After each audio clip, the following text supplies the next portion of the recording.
মাম্মা মাম্মা, তুমি খেয়ে দিয়ে পড়াশোনা করতে বসে গেছো? তো দেখো বন্ধুরা, খেয়ে দিয়ে এখন পড়াশোনা করতে বসে গেছি। তো এত পড়াশোনা করলে হয়? দেখো পাখিগুলোকে দেখে ওরকম করছে।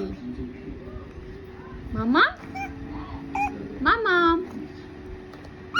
একবার এদিকে তাকাও। বাবা কত পড়ছো?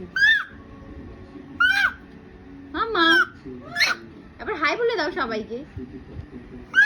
নাও পড়ো। সিংহ মামা কোথায় আছে দেখাও দেখি। সিংহ মামা কোথায়? সিংহ মামা কোথায় আছে দেখাও। কোথায় সিংহ মামা? বলো। এত লক্ষ্মী মেয়ে, খেয়ে দিয়ে উঠে পড়াশোনা করতে বসে গেছে। সবে 6টা বাজে। নাও নাও, এই তো দেবো, আবার দেবো। বন্ধ হয়ে গেছে বলে বলছে খুলে দিতে। নাও, এই তো।